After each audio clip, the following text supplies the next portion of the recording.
But the hardware that NVIDIA is providing is getting so much better that the algorithms will improve exponentially, which means you have a use case explosion. And with that use case explosion, you need way more chips.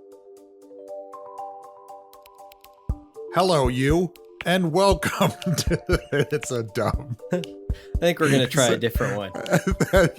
I thought that was going to sound better than it did. Hey, you. It's been a while. Hello, and welcome to the Barrons Streetwise podcast. I'm Jack Howe, and the voice you just heard is Daniel Pilling.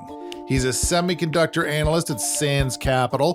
That's a Washington, D.C. based investment company managing more than $50 billion with an emphasis on innovation and technology.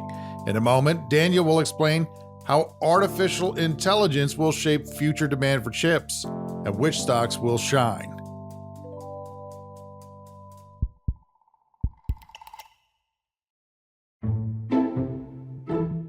Listening in is our audio producer, Jackson. Hi, Jackson. Hello, you. Welcome back from your bike trip in Japan. Good time? Great time, great people, yummy food, one flat tire. Nice. Do you want to talk about some Paramount drama before we get into our chip chat? Believe it or not, I watched 8 episodes of Yellowstone, the whole first season on the plane back home. You're definitely getting a cowboy hat. That's how it starts. The real Paramount drama was on Wall Street this past week.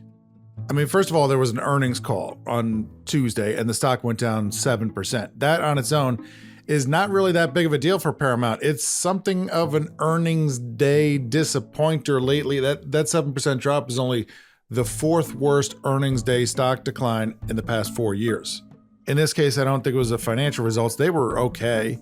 CEO Bob Bakish, former CEO, I should say, is out. Replacing him is what you might call an executive triumvirate, but I call it a triumph-invertebrate because it's 3 managers who appear to be chosen for their unlikeliness to stand up to Sherry Redstone. She's the one who controls the votes. If you're not familiar with the Paramount story, I describe it in a recent column like a 3-season streaming drama.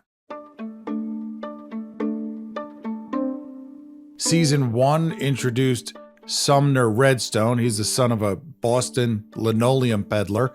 He turned a family investment in a drive-in movie theater into a media empire that at its peak was valued at more than $80 billion.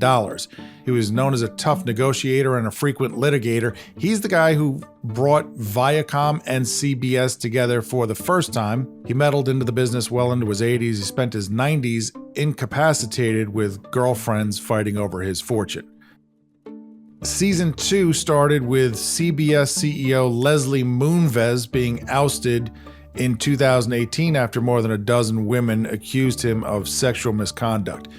Sumner died 2 years later. His daughter Sherry, who had won control of the business by that point, brought Viacom and CBS together for the second time as Paramount Global, led by Bob Bakish. Then you have the current season. The TV business is struggling almost all over. For most companies, it's a balance between managing these declining but still profitable legacy assets and this growing streaming side that isn't yet profitable, and it's unclear how profitable it will become. That's certainly the situation for Paramount, only maybe a little bit worse. Morgan Stanley wrote this past week that the problem for Paramount is that it, quote, approaches this optimization challenge with assets that are both highly exposed to the declining linear TV profit pool and arguably subscale in streaming.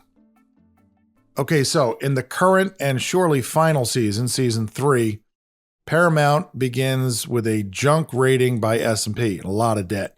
And there's a $26 billion buyout offer from Apollo Global. And it's pretty straightforward. It's all cash. And Paramount rebuffs that offer and instead enters exclusive talks with a relative Hollywood newcomer called Skydance. That company is backed by private equity and by the profoundly wealthy Larry Ellison, founder of Oracle. And Skydance is run by Larry's son, David. And its proposal for Paramount is anything but simple, but it's quite lucrative for Sherry Redstone. She controls these special super voting shares. Skydance will buy her out at a handsome premium. Afterward, Paramount would buy Skydance for $4 to $5 billion. And that's it. Sherry gets a lucrative buyout. Ordinary shareholders get shares in the new company. Mind you, Paramount stock was recently down 73% over the past 5 years, so it's unclear how this new business combination would turn things around. Shareholders weren't loving it. Backish was trying to find another way, which is one of the reasons he's out. A few directors have also been replaced. When you control the votes, you can do what you want. We should point out that Paramount has appointed a committee to review the terms of any deal and make sure that it's fair to shareholders. 3 last things to know. Skydance recently came up with a sweetener for its deal. It said that one of its backers would infuse $3 billion into Paramount to help it pay down debt. Okay, also, Apollo is back with its original $26 billion offer, and this time it's partnering with Sony. That's important because one of the reasons Paramount gave for pushing aside the Apollo deal was it wasn't sure how Apollo would come up with the cash. Having a big partner makes that more clear. The last thing is that Paramount has a deal with Charter Communications, a standard cable deal to distribute its networks over Charter's footprint, and Paramount gets money for that. Well, that deal just expired. And standard practice is that the network owner asks for more, and the cable company says, we can't do it. And the network owner goes to the public and says, hey, the greedy cable company is trying to take your favorite shows away. And in the end, the cable company buckles and comes up with more money, and life moves on. But that's not what happened last fall when there was a similar standoff between Disney and Charter. Disney said, we want more money. Charter said, we will literally walk away from the cable television business entirely because it's terrible. Subscribers are leaving. We'd rather just do broadband and leave television alone.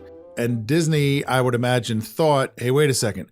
We really need the cash flows from this legacy television business to fund our streaming service while we're building that service out. So we better come to a deal here. And Disney basically caved. It agreed to share distribution of its streaming services with Charter to cut Charter into the business. Now, that deal that Disney gave into, that's basically a ceiling, I'm guessing, for how good Paramount's deal is going to be in its Charter negotiations. It's going to have to figure out something soon. And if the deal ends up being particularly bad for Paramount, that could complicate its talks over selling the company. Anyhow, that's it. I don't know how the drama will end. I think it's too late for a happy ending for shareholders. They've taken a bath, but it's not too late for a fair deal for shareholders. We'll see. Jackson, do we need to say anything else about television, or you think I have it covered? I'm definitely not going to get in, just so you know, to the NBA and negotiations over those rights. Those are 10-year deals, and one's just coming due, and Warner Brothers and Disney are the 2 big rights holders, but there are new bidders on the scene, Amazon and NBC. And the rumor is that the price is going to double or more, and the NBA is going to make great money, and Warner Brothers might take a beating because its TNT network is all in on basketball, and it's paying around $1.2 billion a year on average for something that NBC is willing to pay $2.5 billion a year. So best case scenario, Warner pays a lot more for something it already has. Worst case scenario, it loses its deal for NBA games. It's got that show, with Shaquille O'Neal and Charles Barkley. It just signed a 10-year deal. It's like a 9-figure 10-year deal for Barkley. He's only 2 years into the deal. So they're really on the hook for a lot of basketball money, and now it's unclear whether they'll keep their games. Anyhow, I'm definitely not going to talk about any of that stuff. I won't mention that Barkley built in an escape clause into his contract, so if TNT doesn't keep its NBA rights, he gets to become a free agent, probably get even more money from some other company. He talked this past week about building that escape clause into his contract ahead of the NBA rights negotiation for this exact reason. He said, and keep your finger on the bleep button there, Jackson, because you got some profanity coming your way. He said, I wanted to cover my he didn't say anything really that bad. He just said Yeah, we got it. Jackson, should we take a quick break before we get to our conversation about chips? Give folks a chance to hear from a sponsor, stretch the hammies, the quads, the deltoids, the lats. Name 2 or 3 muscle groups. Quickly. And glutes. No. Forget it. You took a lot of them. You did biceps, triceps. That's the first one I thought. Listeners don't need you talking about their glutes. We'll be back right after this.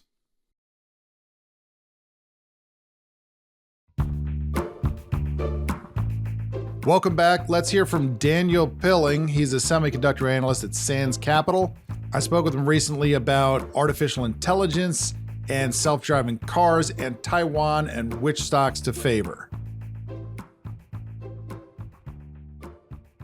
So this is the first time in the semiconductor industry that we're going from humans being the biggest demand driver, i.e. you and I and everyone else buying smartphones, PC, etc., to actually having this technology which is not bottlenecked by the number of people on planet Earth. So the world talks a lot about AI models and the training piece. And we agree, right? This is super important, great topic. I think the other edge side of that coin is that when these models get bigger and better, that also means we're going to have a lot of edge AI use cases. So we're going to have AI on the smartphone. We're going to have AI within vehicles. We're going to have it within robots, within the PC.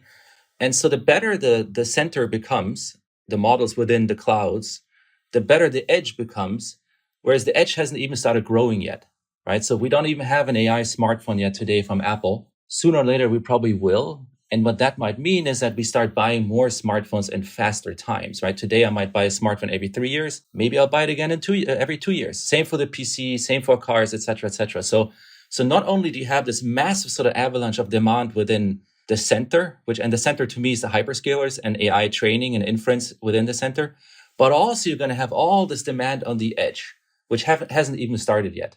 Explain that concept for people who don't know what it means or why it's important. What is edge computing? Why is it important? You know, we used to need to have the computing power close to us, and then the computing power moved to central locations somewhere on the internet. Now we can have dumb devices that access that computing power. And now it's once again becoming important to have computing power close to us. Why? So I think the crux of it is in its latency. And maybe I'll give you an example from our own lives, right? So when I buy something on Amazon and the Amazon app doesn't work, I might abandon it within 10 seconds. We all have this thing, sort of everything needs to be fast nowadays.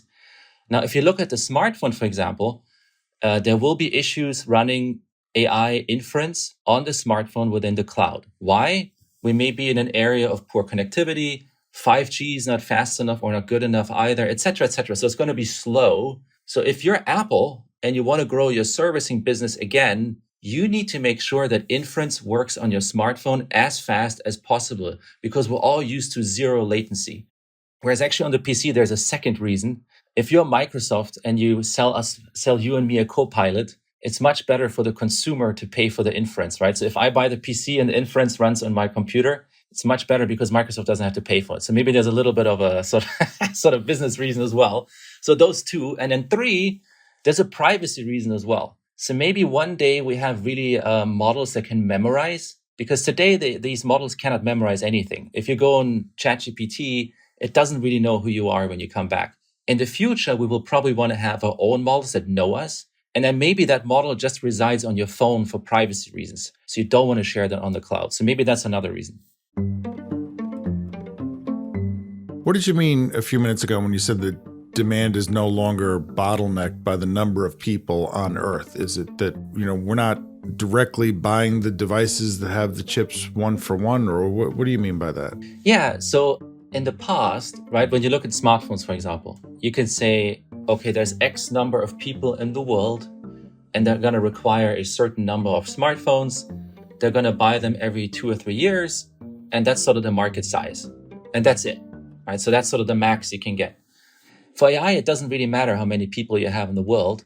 For AI, what matters more is like, how many computing problems do I have that need to be solved? So ultimately, what you're going to have here is you probably will have machines talking to machines, driving AI use cases. You'll have all the enterprise companies in the world. You have the hyperscalers and various venture finance startups. And that means that to me, that's incredibly interesting, because the incremental driver here is not a human that has a certain budget, but it's actually the gross margin line of a Fortune 2000 company.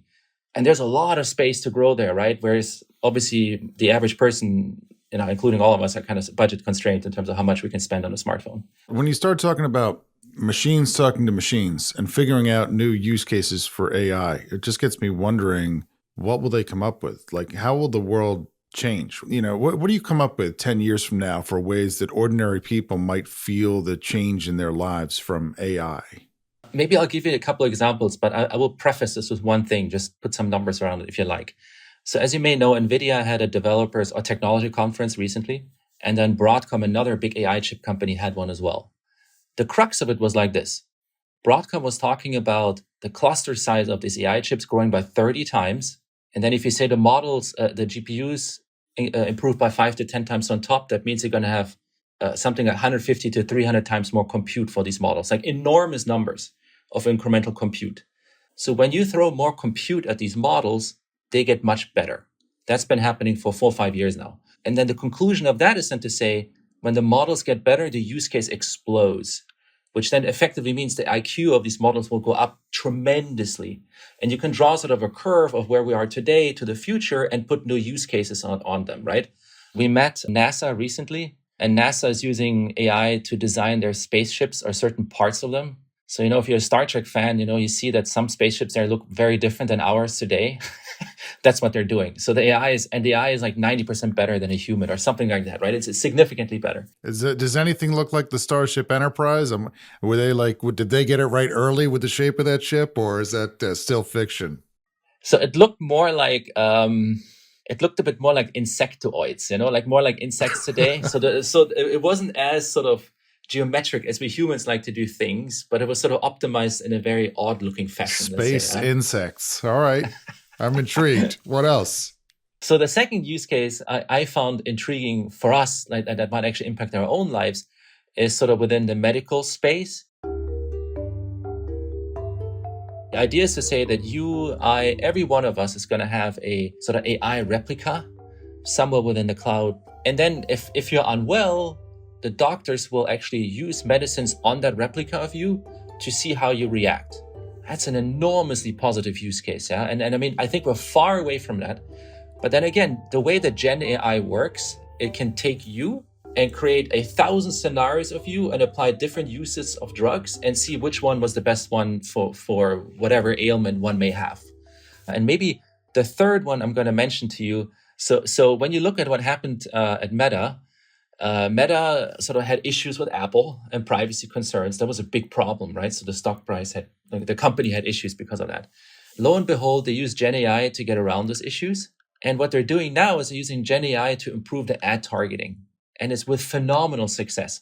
I think what they may do in the future, instead of showing you let's say a Nike commercial, they might show you a Nike commercial with you wearing the shoes, because they know that, maybe you like Nike. Maybe you like Air Jordans in particular. Maybe you like that color in particular. So the ad targeting is going to become much, much, much, much better. And then maybe lastly, I hope for some sort of co-pilot type of Gen AI thing that knows my preferences really well and might help me in my day-to-day sort of life choices. That would be nice. Is NVIDIA still, I guess you remain big believers in NVIDIA, right? Its products are pricey. There are companies that want to compete in that space. What's going to keep NVIDIA safe? So we're firm believers in the competitive differentiation of NVIDIA. And in our opinion, there's a few angles to that, if I may highlight those. But first and foremost, designing these chips requires very specialized mathematicians and scientists. Our research indicates that most of those work at NVIDIA, and NVIDIA is able to pay them multiples more than their competitors. And the reason why is because they just have much more scale. I think the second interesting piece is that AI chips are becoming more of a system problem. So you may think of kind of like Apple. Apple optimized the software and the hardware. The same thing is happening here. So whereas the problem is moving from designing a single chip to an entire rack with thousands of different parts, and then on top of that, you have to optimize the software that talks to the chips. NVIDIA has done all of that. Yeah? And you may say it's kind of like a Swiss watch that you have to update each year and the parts just have to be perfectly working together. Nobody else has done that even close to. And then 3, I think it's also interesting that NVIDIA has moved from a sort of 2.5 year cadence of putting out new chips to a 1-year cadence. I think the others will follow, but they will struggle to follow in that type of speed. So I think NVIDIA for now is running ahead because of people, because the systemization of the problem, which is both a hardware and a software problem, and as mentioned, sorry, I'm blanking on the third point right now, but I mean those 3 basically. Yeah, That's why I never start anything by saying, okay, 3 things, because I always forget it. I always forget the third thing. That's most helpful. Thank you. But NVIDIA, the stock valuation isn't crazy, but it is ambitious. That doesn't turn you off at all. You think it'll grow into that valuation and then some. Yeah, I mean, so NVIDIA, I'm going to quote consensus numbers here today. I think trades on, if we take calendar year 25 on about 27 times earnings. Their biggest customers, the hyperscalers, have spent about 3 times more on data center capex in the past 6-7 years. So if you compare 2018 to this year, it's about 3 times more. And as you've seen in the last few earnings calls, all of them are spending much more again. And maybe, can I give you like a mental model on this, if I may? Sure. So I think this all goes back to the App Store and Apple. So if you look at what happened at the App Store in 2011, you had ringtones, right? Because the hardware wasn't good enough. If you look at it today, you have millions of apps on the App Store. Why? Because the hardware got really good. The same thing is happening here. Today, we have ChatGPT 4, et cetera, but the hardware that NVIDIA is providing is getting so much better that the algorithms will improve exponentially, which means you have a use case explosion. And with that use case explosion, you need way more chips. What are some other stocks that you like? Tell me about a couple of your favorites. Yeah, so within the semiconductor space, I think you could bucket it in, I'll do it again, this time I'll get it right, in 3. Okay, I'm going to hold you to it. I'm counting. Number 1, go ahead. So number 1 is sort of the semi-capex companies, yeah? So that's the semi-equipment companies. So those are companies that manufacture the equipment that's required to produce the chips. These are companies like ASML, Lam Research. There's a business called Entegris, smaller chemical and filtration type of company. And I can talk about all of those. But the second aspect then is sort of the guys who buy the semi-capex equipment, which is the foundries of the world. And really, as of today, there's one dominant foundry in the world, which is Taiwan Semi. And then on top of that, you have sort of the chip designers, and NVIDIA is one of them. We actually, within that space, we only own NVIDIA. But then you can say, well, okay, so at the bottom, the first 2 layers, they will benefit from anything that happens within Moore's Law and anything that happens in the semiconductor space. So if I need more chips, I need more semi-capex equipment, and I need more foundries, so they will do really well. And then at the top, I think you want to be a little bit more cautious in terms of picking your areas of interest, right? So for example, I wouldn't necessarily look at smartphone chip designers because smartphones aren't growing that much anymore. Whereas AI is obviously a different question that's growing a lot. So you want to pick your sort of chip designer effectively. And ASML that's the Dutch company that does the EUV. I'm not going to try to come up with it. Am I extreme ultraviolet lithography? Have I got That's it? right. That's right. That's the new thing you need to make the new chips for this sort of leading edge miniaturization of these circuits, and they're the only one who's got them. If ASML has the latest and greatest machines, and they're the only one that has them, why do you also like a company like Lam Research? So ASML, you may think of sort of like, it's called lithography. So you basically take light and you expose a pattern to light, and that helps it then to pattern whatever chip you want on the wafer. Yeah. The other aspects you need is so-called etching and deposition. Yeah. So imagine if you are an artist and you're trying to chisel a figure out of clay, you need a chisel to do that. And Lam is that. So when you build like transistors, you need to etch holes, and then you need to deposit chemicals on top of these holes, yeah, and they look like 3D architectures, right? If you zoom in, you can maybe think of sort of, it looks little bit like Manhattan or something like that. So those are two sides of the coin, effectively, right? So you need litho, but you also need etch and deposition. I think within semiconductor chip design, we're moving sort of from a flat-ish city, right? So when you go to London, for example, London is more of a flatter city, right? So there are skyscrapers, but far and few between, and you're moving from London to Manhattan. where it's like tons of skyscrapers everywhere. And so chip design is the same, right? You're moving from planar to 3D and sort of these enormous skyscrapers, and companies like Lam are required to do that. And with Taiwan Semi, does the fact that it's a company in Taiwan add complexity? I mean, it must be hard to figure out. You have to not just understand chips, you have to understand politics. I mean, Taiwan is, as China calls it, China. And, it's in this weird sort of state politically. And how do you think about that?